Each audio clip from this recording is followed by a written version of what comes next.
¡Qué bola! Hola chicos, hace rato tenía deseo de hacer este vídeo ya.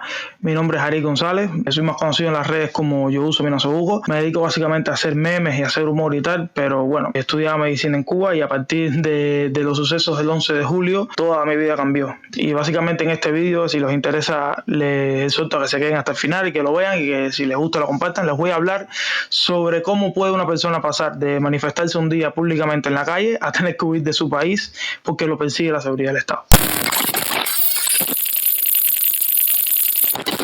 Primeramente vamos a hablar de todo lo que sucedió un poco antes del 11 de julio. O sea, en las redes sociales, todo lo que haya estado pendiente de esos días, sabrán que las personas estaban impulsando el hashtag SOS Cuba para darle visibilidad a todo el tema de la crisis humanitaria y del problema que está habiendo y que existe hoy todavía, 7 de agosto, con los medicamentos, con la comida, con todo en general. O sea, el país es un desastre total, los medios no se hacen eco para nada y lo que hacen es todo lo contrario. O sea, literalmente dar golpes a cualquiera que alce la voz o que se manifieste en contra.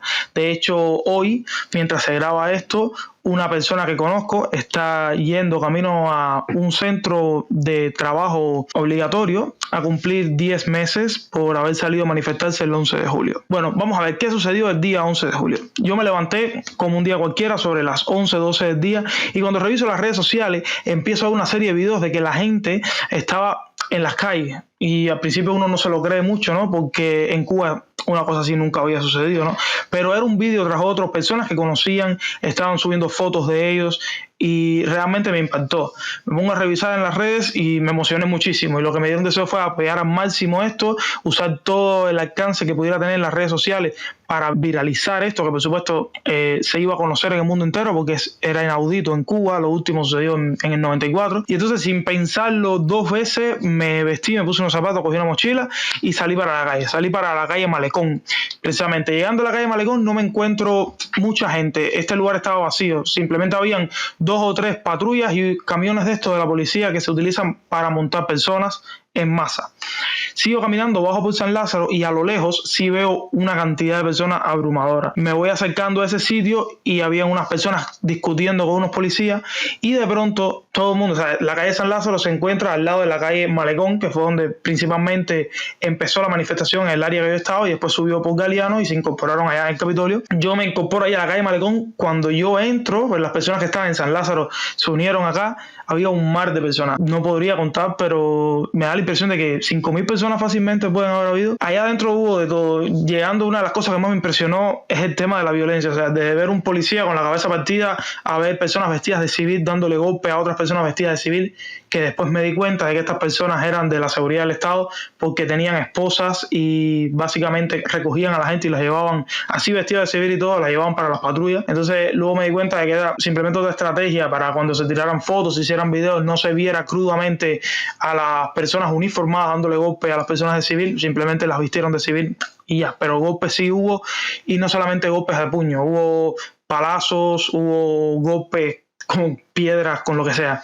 Entonces, esa manifestación empezó a avanzar, empezamos a movernos por todo el área del Malecón y subimos por Galeano. Subiendo por Galeano, a mí me detienen, yo llevaría si acaso una media hora en la manifestación. De hecho, una de las cosas que más me llama la atención es que a la hora de detenerme, una persona le dio como el visto bueno, digamos, de alguna manera, al que me ataca, que de hecho estaba vestido de civil, para variar. Esta persona que me agrede, primeramente mira a una señora que estaba al lado mío y esta señora le hace como un gesto de aprobación y le dice sí, él sí, porque luego yo pensando me doy cuenta de que como habían tantas personas de ellos metidos dentro de la manifestación, para evitar darle un golpe o llevarse preso a alguien de ellos mismos, pues tenían como gente chequeando la situación. Aquello realmente era triste, o sea, convirtieron una cosa pacífica en un caos total. Desde yo vi pomos volando, que un pomo entre 5.000 personas le puede caer fácilmente, pomos con agua, le puede caer a alguien en la cabeza. Vi piedras, vi golpes y eso que me fui bastante temprano y siguió escalando el nivel de violencia. A mí me asalta o me va hacia arriba una persona bastante mayor, tendría unos 40 y tantos años, vestida de civil pero con unas esposas. Entonces esta persona se pone las esposas así en la mano como si fuera unas manoplas o algo así e intenta agredirme. Eso yo tuve un altercado con él, caigo al piso, se unen como unas 4 o 5 personas más, ahí sí me agarran. Hay un video que se me ve saliendo, o sea que como que me llevan habían ahorcado así, pero en realidad no me estaban ahorcando así, sino que una persona me tenía la mano así puesta aquí atrás, ahorcándome, y simplemente lo que estaban haciendo era tapando ese gesto como para que no se viera, porque al fin y al cabo hay que entender que estas personas son como unos maestros del engaño. Eso es básicamente lo que se dedican a hacer. Se dedican a hacer que las cosas se vean como ellos quieren que se vean. Y entonces, bueno, me trasladan hacia una patrulla que tenía más bien un aspecto, digamos, de jeepy. En ese jeepy estuve esperando un tiempo, me pongo a conversar con el policía que tenía al lado, que estaba haciendo como guardia en la puerta para que yo no me fuera. Me pongo a decirle, hermano, tú no te estás dando cuenta de lo que está pasando, tú eres parte del pueblo. Me pongo a conversar con él. El hombre no transaba, ni siquiera casi me miraba. Era un muchacho joven, se veía que no estaba tan adoctrinado, pero simplemente como que rechazaba toda la información que yo le estaba dando. En eso llega un policía un poco bastante más mayor que este y me amenaza con meterme la pistola en la boca si no me callaba. Ahí empieza una serie de sucesos cada vez más violentos y va escalando el nivel de violencia del trato de la policía hacia las personas que detuvieron ese día. De ahí me trasladan a Picota. Picota es una unidad, la unidad número 3 creo, que está en San Isidro, en el barrio de San Isidro. Ahí entro en una cárcel común, en una celda, donde tenía unas 10, 12 personas, todos las habían cogido el mismo día, por el mismo motivo. Y bueno, ahí estuve poco tiempo, si acaso una media hora, y nos trasladan en un vehículo que se llama Guasavita, que les voy a poner una foto acá. No, acá.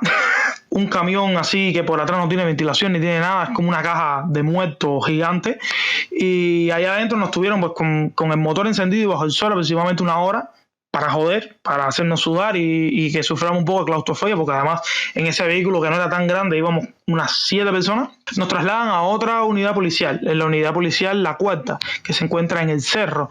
Esa unidad policial, bueno, no tenía capacidad para nada, para todas las personas que estaban entrando. Llegando ahí recuerdo, bueno, lo primero es que yo me había, en Nasobuco, la mascarilla, la había perdido en todo este problema, también perdí el móvil. Ellos, o sea, no se lograron hacer con mi móvil por suerte, pues si no se me hubiese complicado la cosa. Y entonces nadie tenía una mascarilla ahí para darme. Yo andaba simplemente en pleno COVID y todo, andaba sin mascarilla ni nada. Ellos no tenían esa. Incluso lo que sí estaba priorizado era, por ejemplo, llegó un muchacho con una bandera de Cuba y le quitaron el pullover, ¿sabes? Le quitaron el pullover que tenía la bandera de Cuba y una frase.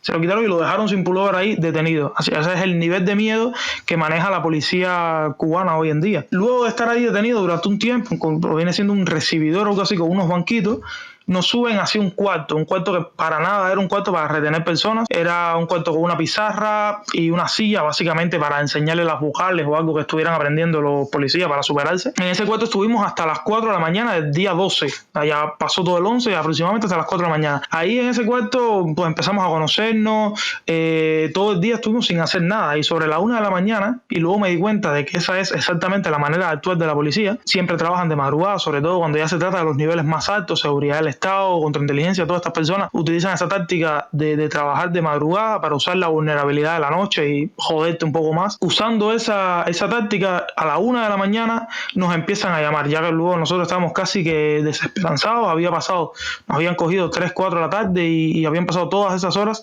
sin que sucediera nada. Entonces nos llaman y empiezan a hacernos una serie de entrevistas, personas de alto rango. A mí me entrevistó un teniente coronel de Menín y me toma la declaración. Esa es la primera declaración que doy. Por supuesto, una declaración que di falsa, una declaración donde yo negué haber convocado a personas para la manifestación, donde yo negué haber gritado, donde yo dije que yo no estaba ni a favor ni en contra de la revolución y del proceso revolucionario. Y como yo creo que casi todos dijimos lo mismo, porque bueno, a esa hora nadie es héroe, a esa hora todo el mundo quiere ir para su casa, todo el mundo quiere estar con su familia. No sabíamos qué iba a pasar con nosotros, no teníamos ni idea de hasta dónde podría llegar toda la repercusión de esto que habíamos hecho. No sabíamos qué estaba sucediendo en las calles, si seguían las personas, si ya se habían ido para su casa. Y entonces, bueno, yo recuerdo que le pregunto al teniente coronel si ya nos iban a soltar para la casa, si nos iban a llevar presos, qué iba a suceder con nosotros. Y él muy tranquilo así me dice, no chico, no te preocupes, que después de esto los van a mandar para su casa. O sea, totalmente fue mentira. Yo estuve una semana, entre todo este proceso estuve una semana preso, 6 días, entré un domingo, salí un sábado. Pero bueno, nos dio esa falsa esperanza y ahí empieza una vorágine de sucesos cada vez más jodidos, que lo que hacían era básicamente torturarte psicológicamente y jugar con tu cerebro, empezando por la desesperanza, por las falsas promesas y terminando por la violencia física, como les voy a contar a continuación. Ese mismo día, esa madrugada del día 12, nos trasladan en unos camiones que parecían camiones blindados. No sé si exactamente fueran blindados, pero tenían un forro de metal gigante, era muy gruesa las paredes del camión, no tenía ventanas, era como algo para transportar cajas, simplemente que si el camión era así, en el medio tenía como un compartimento para dividir el camión en dos secciones, y bueno, en cada sección de eso tenía un banco así entero, hasta el fondo del camión, y nos sentábamos uno al lado del otro, tenía un banco de este lado y un banco de este lado, entonces estábamos todos apiñados unos frente a los otros, del otro lado igual así, nos trasladaron unas 40, 50 personas por camión. Ese día salieron 3 camiones desde la unidad donde yo estaba. E igual hicieron la misma táctica de dejar el camión encendido un tiempo sin trasladarnos para que sudáramos, para que nos pusiéramos mal. Yo seguía sin Nasobuco en ese punto todavía. Ayer hubo un muchacho que tenía 2 y bueno, le pedí uno, me lo prestó y ya te imaginarás la higiene en Nasobuco. Bueno, lo de menos ayer el COVID. Para ellos incluso era hasta un punto a favor. Recuerdo cuando nos estaban subiendo, un policía dijo, ojalá le dé COVID y se mueran para el carajo, ¿no? O sea, era básicamente la intención, era a toda regla, la intención era jodernos y que nos contagiáramos. Entonces ahí nos trasladan hacia la penitenciaría del Cotorro. Nosotros no teníamos ni idea de dónde estábamos entrando, eran aproximadamente las 5 y tantos, quizás 6 de la mañana, y entramos en esa institución no de una manera agradable. O sea, luego de un tiempo X de viaje, llegamos a un lugar que no conocíamos. Recuerdo que bajándonos del camión, el camión tenía un nivel bastante alto, no tenía escalera, habría como que brincar, y habían personas mayores, había mujeres, había de todo, y una persona cuando baja como que se cae así un poco hacia un lado, y ahí mismo, bueno, le dan un golpe y lo mueven por el otro lado. Ya desde que yo vi eso dije, estamos entrando en algo feo, o sea, esto no es exactamente una cárcel común. Y entonces, bueno, nos mueven de noche, plena madrugada, caminamos entre 2 hileras de pastores alemán, ladrando sin bozal, aguantados por los policías al puro estilo nazi, como si estuviéramos entrando a un puto campo de concentración. Caminamos por allá y nos ponen contra una pared. O sea, entramos en un lugar que tenía una reja así y era como un pasillo, un recibidor. Ahí nos empiezan a poner contra la pared para que no viéramos nada. O sea, esta es la pared, teníamos que ponernos así, las manos teníamos que ponerlas atrás, no nos esposaron, pero nos hacían aguantarnos las manos, así agarrar la espalda. Entonces, estando allí, empiezan a pasarnos a todos hacia un lugar que se llama como Cuarto de Sol. Luego me entero, en ese momento todo era muy confuso, yo no sabía qué estaba pasando, era una cosa tras otra y uno lo que quería era sobrevivir segundo tras segundo, no se ponía a pensar dónde estoy, qué será esto, intentar descifrarlo. Estábamos con la cabeza contra una pared y muy asustados, o sea, que no teníamos ni puta idea. Entonces entramos en ese cuarto salí ya de día, o sea, no sé qué tiempo habré estado ahí adentro, pero fueron horas, pues entramos sobre las 5 y tantos, 6 de la mañana, pienso yo, imagino, no tenía reloj, pero era bien oscuro en la madrugada, había entrado ya a la madrugada, y salimos ya de día con el sol. Tuve fácilmente 2 horas, quizás 2 horas y tanto allá adentro. Allá adentro nos pusieron, ubíquese en un cuarto así, con 3 paredes y bueno, la cuarta pared con la entrada. No tenía techo porque es un cuarto donde los presos toman el sol.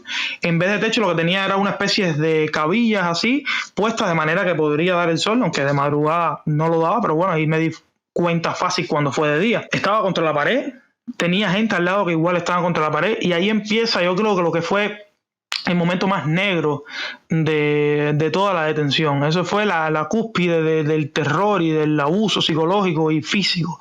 Fue ese cuarto. En ese lugar entraron varias personas que se llamaban con seudónimos, ninguno usaba su nombre real. Estas personas estaban a cargo de una especie de movimiento de tortura psicológica, que fue lo que nos hicieron. O sea, sabían lo que estaban haciendo, fueron ahí mandados a hacer eso. Empezaron a desnudar personas. A mí, por suerte, no me tocó. Desnudaron personas de la hilera que estaba a la derecha mía. Esas personas permanecieron un buen tiempo desnudos. Trajeron los perros amarrados sin bozal y te los pegaban mucho. Recuerdo que los podías sentir respirándote en las pantorrillas. Esos animales que además eran bien violentos, estaban entrenados básicamente para atacar y para agredir a las personas. De hecho, mordieron a una persona que yo recuerde, que yo tenga constancia, pudo haber sido más. Se movió y simplemente la mordió y no pasó nada. Recuerdo que otras personas, simplemente por mirar hacia atrás, las molían a golpes, les caían a golpes, incluso se desmayó un muchacho y lo que hicieron fue darle más golpes para que se levantara. Todo esto parece una película, de hecho yo quisiera que no fuera verdad. A mí personalmente no me dieron golpes y les voy a explicar mi teoría ahora de por qué, pero hubo mucha persona que salió de ahí bastante mal, físicamente y me imagino que emocionalmente peor. Yo creo que por el hecho de ser blanco, puede parecer una tontería, pero yo creo que por eso a mí no me dieron golpe adentro. Eso y que bueno, no mire para atrás, me moví cuando me tenía que mover y tal. Porque si algo noté ahí era el nivel de racismo tan grande que había, el nivel de homofobia tan grande, de llamar directamente, ¿sabe?, con ofensas a las personas gays que habían allí, a las personas negras los trataban bastante mal. De hecho fueron los que más golpe cogieron y les decían ofensas directamente que tenían que ver con su tono de piel. También nos ofendieron a todos en general, nos llamaban conejas, que allá adentro no íbamos a aguantar ni un día, que nos iban a violar básicamente. Y por ahí para allá fue una cantidad de vejaciones que cada vez nos hacía sentir como que estábamos metidos en una película o algo así. En mi vida pensé que podría llegar a pasar eso, ¿no? Que yo podría llegar a experimentar una situación tan triste y tan sacada de un filme. Lo único que me venía a la cabeza en ese momento era algún filme de nazis, algún filme de Auschwitz o algo así, porque fue lo más parecido que tenía en mente, que fue realmente triste. Luego de estar en ese lugar nos fueron moviendo poco a poco, pasé a otra sala donde me tuve que desnudar, me hicieron hacer unas cuclillas y luego me dieron la ropa de preso, una ropa negra de preso común. Entregué mis cosas en un lugar y me dieron un papel con mis pertenencias, papel que tenía que tener arriba, y si me perdía no podía básicamente recuperar todo lo que había tenido. Como les digo, por suerte, mi teléfono se perdió porque confiscaron todos los teléfonos y luego, bueno, nos extorsionaron y tal para que le fuéramos dando los pins e ir revisando los teléfonos. Básicamente lo que nos decían era que si no le dábamos el pin, nos íbamos a quedar allá adentro hasta que nosotros se nos ocurriera una mejor idea, quisiéramos colaborar. Y bueno, uno con deseos de irse de ese lugar, básicamente la mayoría de las personas dieron su clave. Algunos no, porque tenían cosas comprometedoras, videos donde decían cosas y tal en el móvil, y esas personas simplemente inventaron que se les había olvidado, dieron una clave equivocada. Conozco un muchacho que le pasó eso, ¿no? Por eso es que lo estoy diciendo. En mi caso el móvil se perdió, fue lo mejor que me pudo pasar porque no pasé todo ese trámite, no pasé todo ese momento. Te revisaban los chats de WhatsApp, te reproducían audio por audio, veían texto por texto, todo lo revisaban entero, no era solamente la galería, revisaban todo el móvil. Llegamos a una celda de un tamaño aproximadamente de 3 metros de largo por 2 de ancho, con 6 literas, una capacidad para 12 personas, un índice de hacinamiento bastante alto, teniendo en cuenta el tamaño del lugar, un baño para nosotros 12 que tenía una ducha, una letrina y un orinal y bueno, su lavamanos. En este lugar nos pasamos todo el tiempo. A mí al menos me trasladaron una sola vez y fue por una celda idéntica, básicamente sin nada. O sea, se notaba el nivel de desorganización que existía porque no nos dieron ni una toalla, no nos dieron nada, ni cepillo de dientes, ni otra muda de ropa. Era todo como un imprevisto, todo de ahora para ahorita, y realmente me di cuenta de que ellos no estaban preparados para nada para esto que estaba sucediendo. Lo más curioso es que cuando vinieron a darnos las cosas, como al tercer día, apareció como por arte de magia la televisión cubana. Aparecieron unas cámaras bastante profesionales y empezaron a filmar cómo bondadosamente la policía nos entregaba un jabón, papel sanitario, un cepillo de dientes, que bueno, ojo, primero nos dieron el tubo de pasta de dientes y al otro día nos dieron el cepillo. O sea, no me pude lavar los dientes como hasta el cuarto día. Entonces luego más adelante nos dieron un nasobuco, nos pasamos todo este tiempo con el nasobuco que traíamos puesto a la manifestación. Se puede imaginar 4 días con el mismo nasobuco, en caso mío un nasobuco prestado. Al final hicieron unos PCR, salieron gente positiva allá adentro. Lo que hicieron fue cambiarlos de celda y esas celdas permanecieron con todos los que eran sospechosos ahí mismo también. No los aislaron ni nada.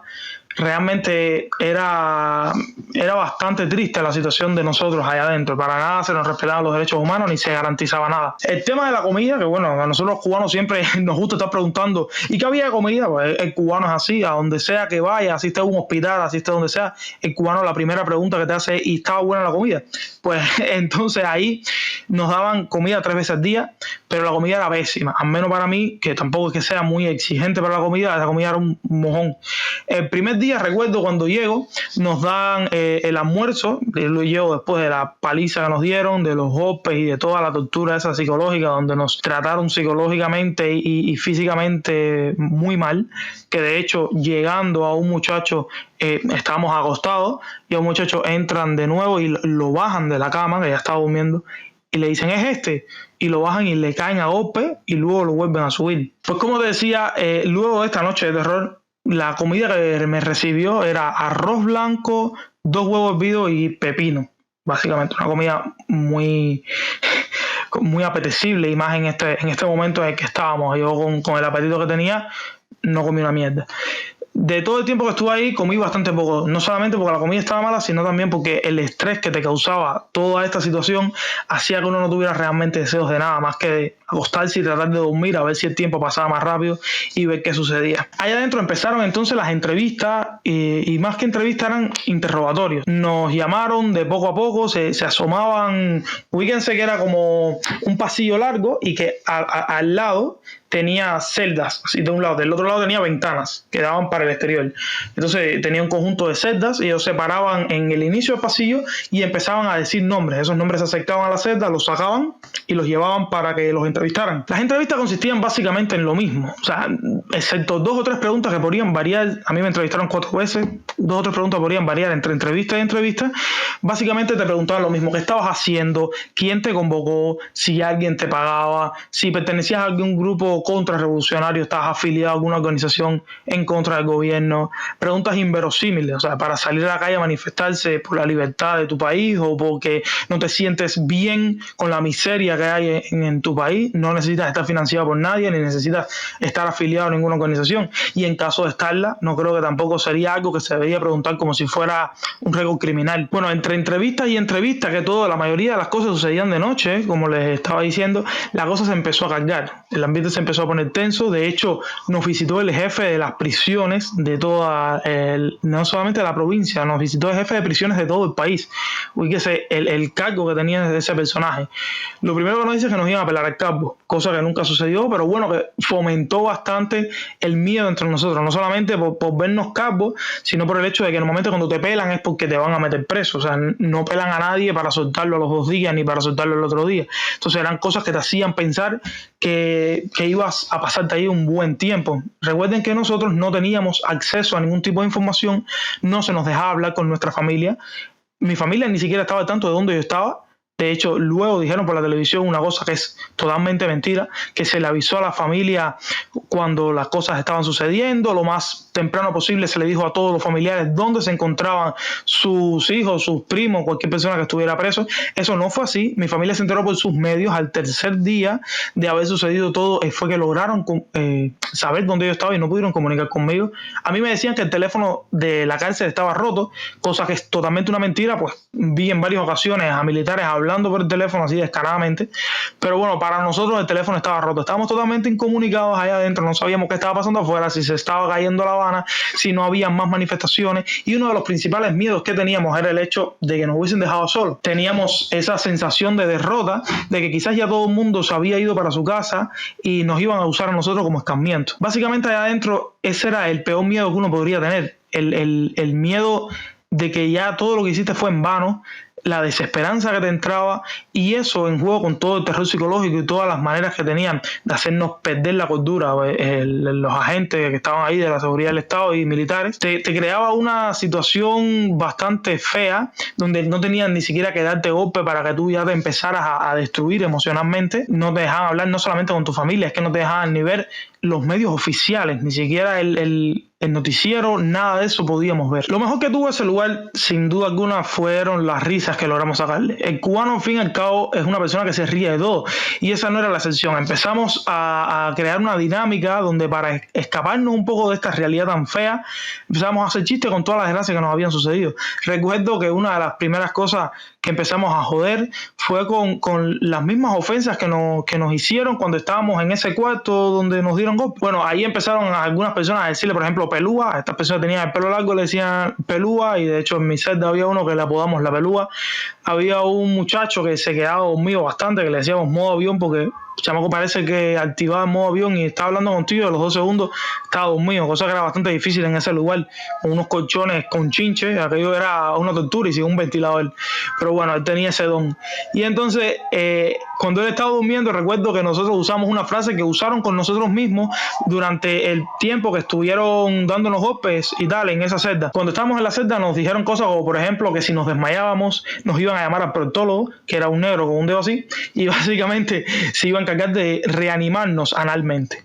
Y bueno, cuando nosotros teníamos algún compañero que se había quedado dormido, estábamos todos conversando así en la litera y se quedaba dormido, empezábamos a decir, oye, llama al proctólogo que mira, se durmió.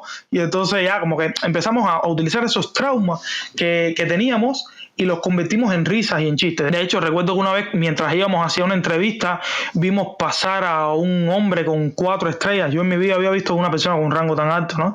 Y bueno, yo le apodé el hotelito, porque con 4 estrellas lo único que yo conocía hasta ahora era un hotel. Y bueno, ahora conocí un militar, que resulta ser que el cargo es algo así como que era el jefe de todos los coroneles o algo así, un cargo bastante alto dentro del gobierno cubano. Esa persona estaba a cargo de ese lugar donde nosotros estábamos presos. Otra de las maneras que teníamos para joder era simular esto mismo de cuando entraban a llamarnos. O sea, entraba un oficial con un papel y empezaba a decir nombres. Entonces nosotros cazábamos el momento en que ya los oficiales habían ido, nos acercamos hacia la reja y empezábamos, o sea, decíamos la frase que siempre ellos decían. Siempre decían lo mismo cuando entraba, que era, escucha tu nombre. Entonces ya uno como que se quedaba así tenso, porque tú no sabías si era para algo bueno o para algo malo. El escucha tu nombre podía ser lo mismo para que te cambiaran para una celda donde más nunca ibas a salir, ir preso porque cogieron un video tuyo tirando una piedra o haciendo algo, vaya tú a saber, porque ahí simplemente era lo que a ellos les diera la gana, no tenías que haber hecho algo malo, si no ahí adentro no hubiese casi nadie. Entonces uno en ese momento no sabía si era para algo bueno o para algo malo, entonces prestaba bastante atención y nos paramos en la reja y decíamos, escucha tu nombre, y empezábamos, no sé, José, Alcántara, Shakira, empezamos a decir nombres y ya formamos como una jodera así entre varias celdas y tal, y nos pasamos el tiempo en eso. Ya con el tiempo ya la gente no se alarmaba cuando escuchaba la frase escucha tu nombre, y de hecho en un viaje dicen escucha tu nombre, un oficial de verdad, y uno por allá atrás le dijo cállate ya y bueno, fueron para allá atrás y no sé qué habrá sucedido, pero me imagino que no fue algo lindo. Entonces, bueno, ahí es como, yo lo comparo un poco como con la película La vida es bella, ¿no?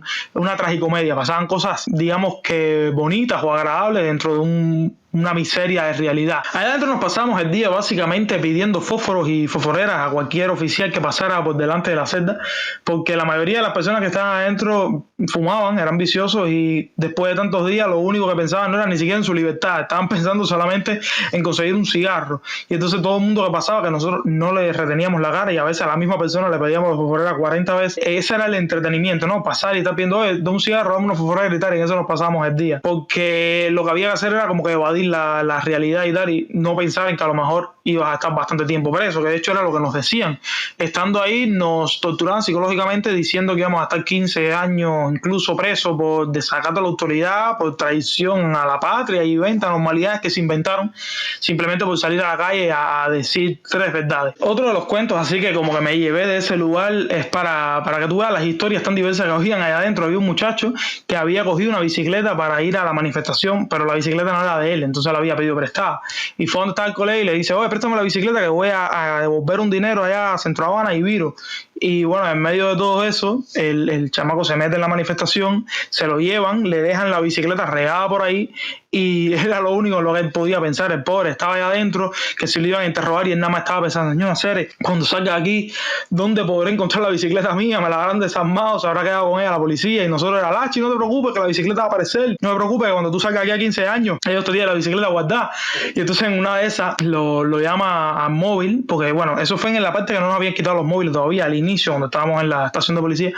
Lo llama móvil el dueño de la bicicleta, y él le sale y le empieza a hacer el cuento, ¿no? Y le dice, Coño, mi hermano, te tengo que decir una cosita, mi hermano. Yo estaba con la bicicleta, iba a entregar el dinero y entonces paso por Galeano cuando voy a entregar el dinero, había un bulto de gente hacer y me bajaron de la bicicleta y me dejaron la bicicleta ahí regada y me llevaron preso y la bicicleta no sé por dónde anda y demás. El colega, bueno, básicamente lo que le estaba diciendo al oficial era, oficial, a mí ni me dé la libertad hasta que aparezca la bicicleta, déjeme preso aquí adentro, que yo no sé cómo voy a pagar eso. Entonces, bueno, entre toda la tristeza, nosotros como que nos reíamos un poco de esta cierta historia, un poco triste reírse de Lachi, si estás viendo esto, hermano, espero que haya aparecido tu bicicleta.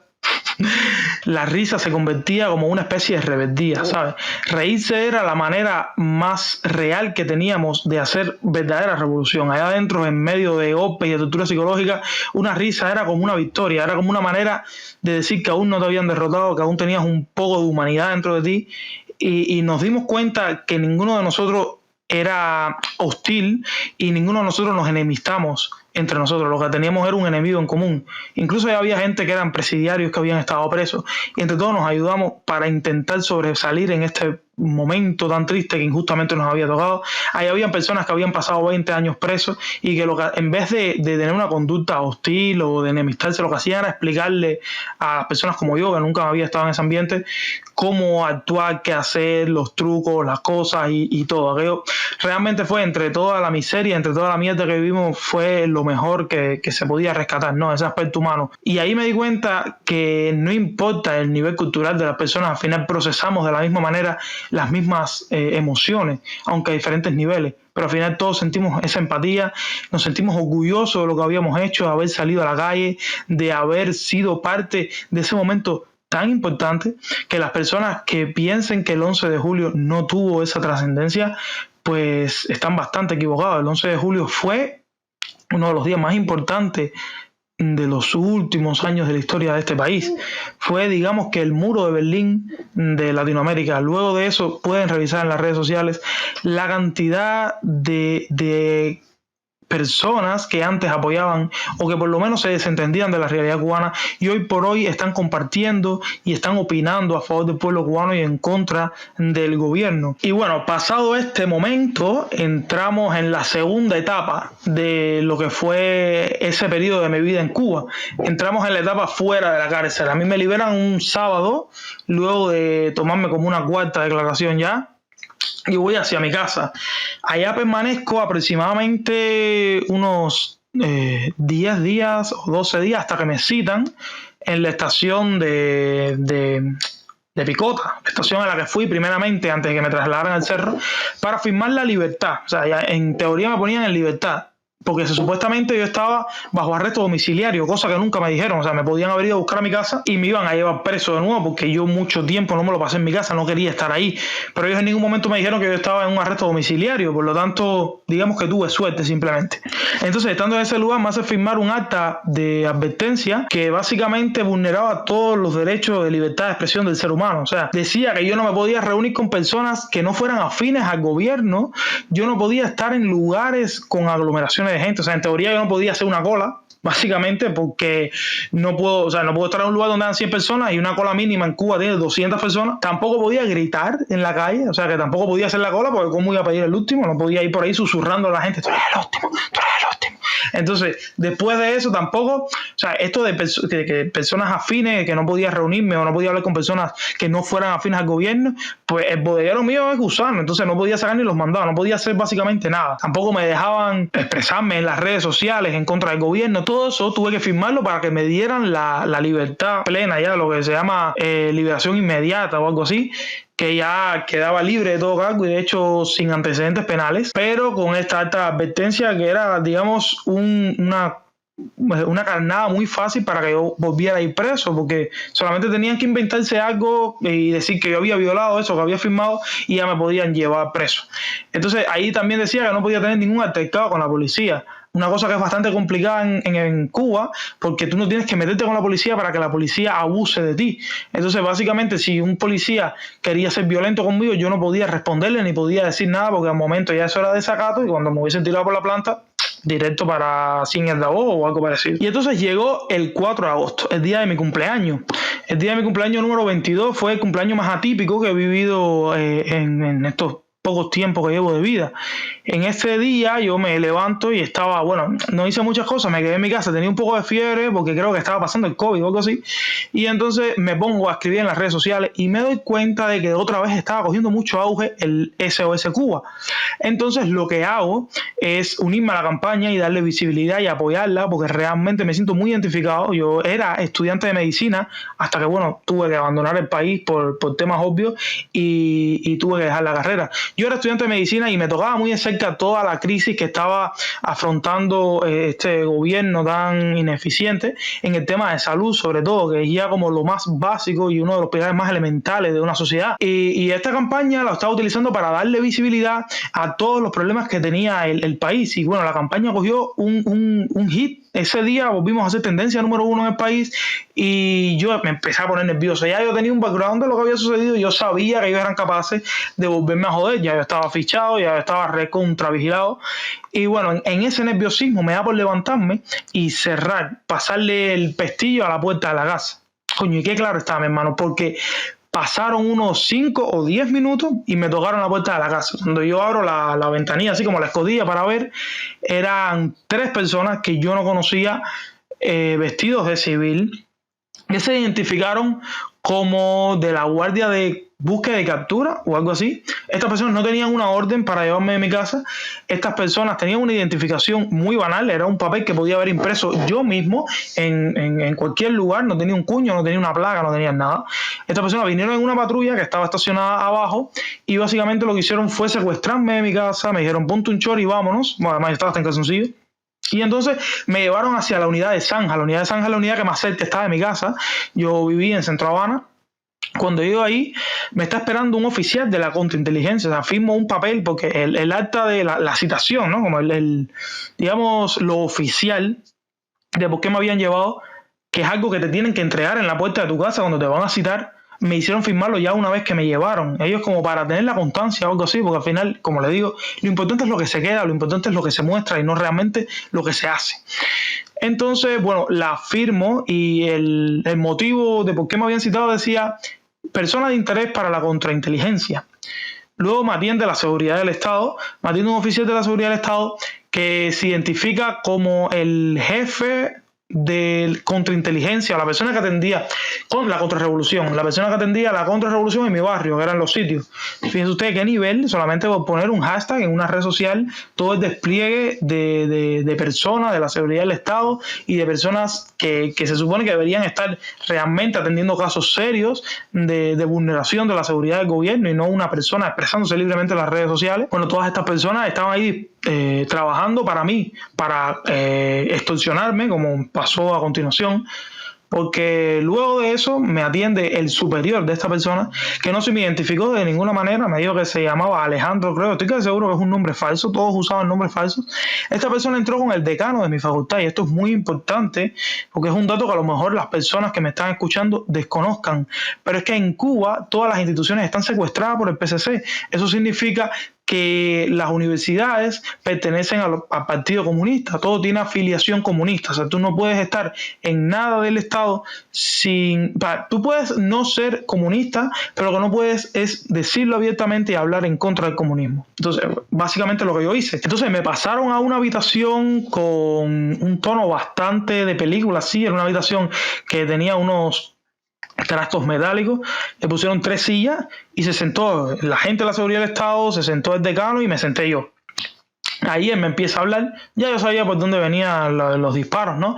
Me iba a hablar de la campaña del SOS Cuba, que según él, yo no sabía lo que estaba haciendo y me estaba manipulando, la mafia de Miami. O sea, yo nunca pensé que todavía habrían personas que dijeran semejantes estupideces, pero bueno, ahí estaban ellos dos y me estaban explicando que yo había sido víctima de manipulación, ¿no? Que lo que yo estaba diciendo no era lo que yo quería decir, sino que me habían manipulado y estaban usando mi imagen para crear una campaña mediática contra el gobierno y que eso era una situación de seguridad nacional. Ubícate, una persona con 40.000 seguidores o con 30 y pico mil seguidores en una red social poniendo que su país es una mierda, es un asunto de la seguridad del Estado. Bienvenidos a Cuba. Entonces, ahí estaba al lado del decano para dejarme bien claro que ya la universidad había intercedido por mí una vez cuando yo había estado preso y que no lo iba a hacer una segunda vez. básicamente lo que me estaba diciendo era que si yo no me retractaba, yo iba a ser expulsado de mi carrera, porque no cumplía, según palabras del decano Ponce de León, decano de la Facultad Calixto García de La Habana. Según sus palabras, yo no cumplía con los requisitos que había planteado Fidel de un médico revolucionario. O sea, no estamos hablando de una persona que salve vidas, estamos hablando de un médico con una carga ideológica, con una afiliación política, porque al fin y al cabo eso es básicamente lo que ellos intentan formar. Intentan formar socialistas que en algún momento sepan poner una inyección o poner una curita. Ya si tú eres buen médico depende totalmente de ti, porque básicamente ellos lo que priorizan es la parte ideológica. A punto así de que yo nunca he suspendido ninguna asignatura, nunca he arrastrado, nunca he repetido y estaba a punto de perder mi carrera simplemente por tuitear en las redes sociales cosas que no tenían nada que ver ni siquiera con medicina, sino cosas de la situación del país. Y bueno, el arreglo era el siguiente: o me iba preso ese mismo día, así sin previo aviso, o borraba todo lo que tenía que ver con el SOS Cuba y hacía un video que está en mi perfil, no lo he borrado, retractándome de todo y tocando un 3 maravilloso, porque básicamente ellos lo que querían era limpiar de alguna manera la imagen de su persona y decir que esta campaña del SOS Cuba había sido una manipulación y tal. Yo, que básicamente tenía mucho miedo, sobre todo por mi familia, porque ya una vez que yo entré ahí, yo sabía lo que me estaba enfrentando. Yo cuando escribí esos tweets ya yo sabía que me estaba enfrentando a un monstruo ya conocido y que podía ir preso. Pero poner en esa situación por segunda vez a mi familia me hizo replantearme las cosas y accedí. No me siento orgulloso de haberlo hecho, pero lo hice. Borré los tweets, firmé ese video y eso me permitió estar en libertad y bueno, hoy en día poder haber salido del país. Muchas personas me han preguntado por qué no he borrado el video y ahora que me encuentro en libertad y que puedo hacer lo que me dé la gana. Pues no lo he borrado porque a mí me interesa mucho que las personas vean hasta dónde es capaz de llegar un gobierno totalitario como es el gobierno cubano cuando una persona se lo pone. O sea, es muy estúpido pensar que te puedes enfrentar a un sistema totalitario y que no te va a suceder nada, porque entonces ese sistema no sería para nada totalitario. Entonces, me parece que este video es una enseñanza para que las personas que viven fuera de Cuba puedan ver de verdad cómo se extorsiona y cómo puede llegar a ser manipulada toda la información que se encuentra en las redes mediante extorsiones y mediante amenazas a las personas que la dicen. Y bueno, saliendo de la estación de policía, yo seguía sin cobertura en el teléfono porque desde el día anterior me encontraba presentando solamente yo problemas con el móvil. De hecho, mi esposa tenía en la casa al lado mío 4G sin ningún problema, la conexión enteramente bien, y yo empecé sin tener 4G y luego el día que me llevan preso ya ni siquiera tenía cobertura, no podía mandar un SMS, no podía hacer una llamada, nada. Yo me conectaba por un punto wifi, o sea, anclaba mi teléfono al teléfono de mi esposa y bueno, por ahí empecé a tuitear de nuevo. Yo creo que eso fue ya el punto decisivo para que me fueran a buscar a mi casa. Quitarme la cobertura era como una advertencia y al yo seguir poniendo cosas, pues ya la solución era llevarme de mi casa. A partir de aquí empieza una historia de acoso de manual. O sea, empiezan a citarme constantemente para la policía en lugares diferentes. Tuve que ir a Picota, luego tuve que ir al Consejo de los Sitios, que era donde vivía. Luego tuve que ir a Zanja también. Las citaciones me las hacían de las maneras más diversas. Me llamaron al teléfono, empezaron a dejarme papeles, me dejaban unos papeles en la reja, que yo abría la puerta y me encontraba un papel y cuando lo veía tenía una citación para dentro de 1 hora en la estación de policía, ni siquiera me tocaban la puerta.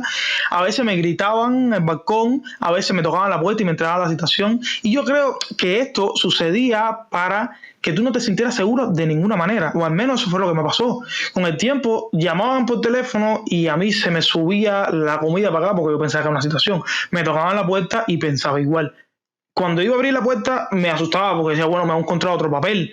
Cuando me llamaban, o sea, yo en mi casa lo último que me sentía era seguro, era como una cárcel personalizada lo que me tenían. Y entonces, ¿para qué me citaban? Para hacerme preguntas estúpidas, para hacerme firmar más papeles donde yo me comprometía a no gritar nada en contra de la revolución, a no postear nada en contra de la revolución y ese tipo de vulneraciones de los derechos humanos y de la libertad de expresión que ellos tanto se enorgullecen de tener. Y bueno, entonces en medio de todo este acoso y además llamada de la seguridad del Estado, porque hay que recordar una cosa, a ver, las personas que no lo sepan, el día 16 de agosto a mí me sacaron por la televisión nacional, usaron este video que me habían chantajeado para que yo firmara y lo sacaron en un programa como para desprestigiar ya a nivel nacional, no solamente mi imagen, sino la de toda la campaña del SOS Cuba. Entonces yo luego de ver esto, que ya yo no había posteado más nada desde el 4 de agosto hasta el 16, ya yo pierdo un poco el control y empiezo a subir cosas de nuevo en las redes sociales y evidentemente algo iba a suceder y a los 2 días me llaman de la seguridad del Estado